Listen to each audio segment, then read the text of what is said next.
What if a fully crewed ship could sail itself across the Atlantic for days, completely empty, while a child's toy sat untouched on a table below deck, and a meal sat half-prepared in the galley, and the people who left it all behind were never seen again? That is not a theoretical question. It is exactly what happened on December 4th, 1872. A ship found drifting, intact, with not a single person on board. This is the story of one of the most debated disappearances in maritime history. This is the hidden history of the Mary Celeste. The brigantine Dei Gracia was crossing the Atlantic when her crew spotted something wrong on the horizon. A two-masted ship, drifting under partial sail, no flag raised, no response to their signals. As they closed the distance, Captain David Morehouse read the name painted across her hull and realized exactly what he was looking at: the Mary Celeste, a ship that had left New York almost a month earlier, fully crewed, fully provisioned, bound for Genoa, Italy. When Morehouse sent men aboard, what they found made the mystery deeper, not simpler. The captain's cabin was untouched.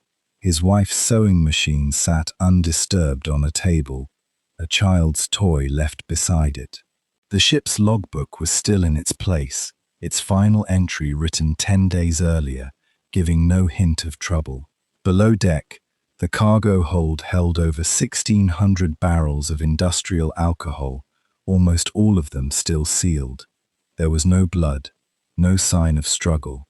The only thing missing, besides the 10 people who should have been on board, was a single lifeboat.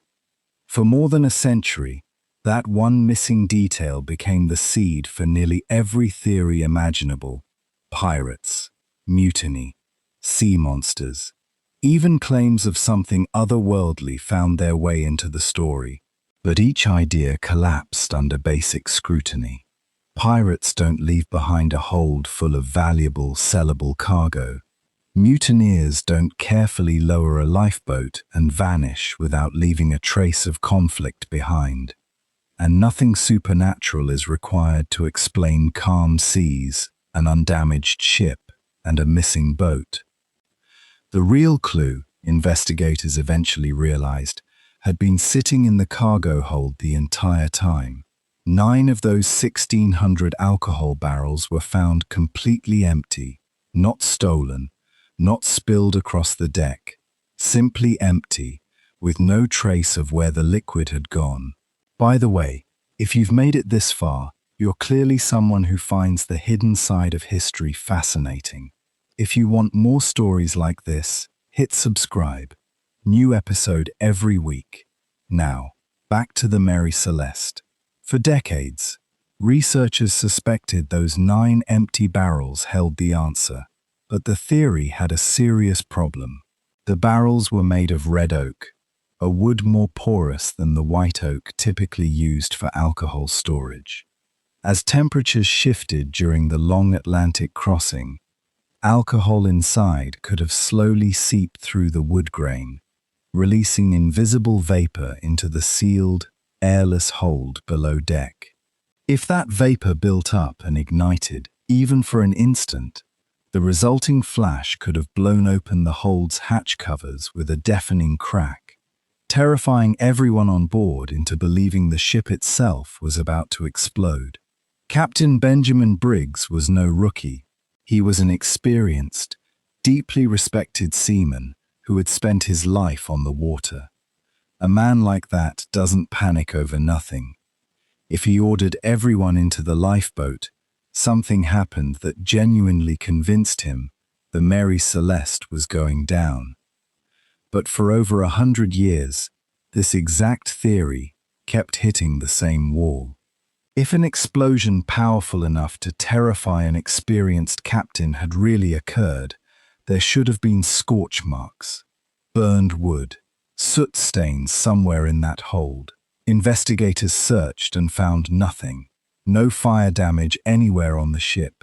To most experts, That absence of evidence was enough to bury the theory completely. That changed when chemists finally decided to test it directly instead of arguing about it on paper. Researchers built a precise scale model of the Mary Celeste's cargo hold, recreating the dimensions, the barrel placement, and the materials as closely as possible. They filled it with the kind of alcohol vapor that would have built up from leaking red oak barrels, and they ignited it. What happened next solved the contradiction that had stumped investigators for generations.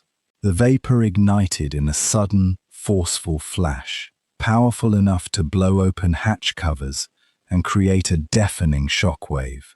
But despite alcohol flames reaching temperatures over 2,000 degrees Celsius, the burn was finished in a fraction of a second. There simply wasn't enough time for the heat to scorch or char the surrounding wood. The blast was real, violent, and completely capable of terrifying a crew into believing their ship was doomed, yet it left behind almost no physical trace at all. For the first time, chemists had an explanation that matched every piece of physical evidence on the real Mary Celeste. An explosion strong enough to panic an experienced captain. No fire damage anywhere in the hold.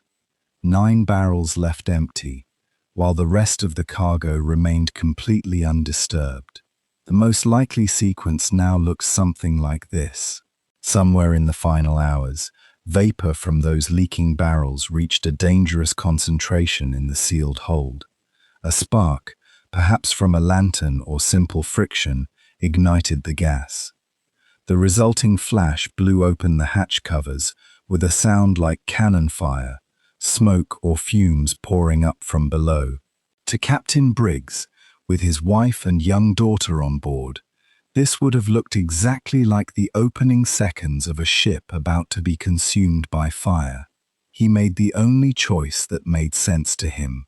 Get everyone into the lifeboat, tie it to the ship with a long line, and wait at a safe distance until the danger passed. But the sea had other plans. Some historians believe the line connecting the lifeboat to the Mary Celeste snapped, or was cut loose in the panic, leaving 10 people stranded in a small open boat in the middle of the Atlantic. Without the protection of the larger ship, they would have been at the mercy of the open water, with no food, no fresh water, and no way to call for help. The same wind that carried the abandoned Mary Celeste safely onward for days would have left a small lifeboat completely exposed to the swells. It's a haunting kind of irony. The ship that frightened them into fleeing turned out to be more seaworthy than the small boat they fled to. The Mary Celeste sailed on alone, untouched and intact, while the people who built their lives around her were lost to the same ocean she had carried them across for years. The legend only grew from there. In 1884, a young doctor named Arthur Conan Doyle, years before he created Sherlock Holmes, published a fictional short story about a survivor of a ghost ship he called the Marie Celeste, deliberately misspelling the real name. Readers at the time didn't know it was fiction. The invented details spread as if they were established fact, and reshaped how the public understood the case for generations. The real Mary Celeste continued sailing under new owners for over a decade, gaining a reputation as an unlucky ship no captain wanted to command. Her story finally ended in 1885, when an owner deliberately wrecked her on a reef near Haiti, attempting to collect a fraudulent insurance payout. The ship that refused to sink on her own was deliberately destroyed by the very people meant to protect her, and the fraud was discovered almost immediately when she failed to go down as planned. What actually happened to the 10 people aboard the Mary Celeste that day in 1872 will likely never be confirmed with absolute certainty. No bodies were ever found, no lifeboat ever washed ashore. But for the first time in over a century, Chemists have an explanation that doesn't require pirates, monsters, or the supernatural. Just oak barrels, alcohol vapor, and a single terrifying flash that convinced 10 people to make a desperate choice in the middle of the ocean. Look around. History is everywhere.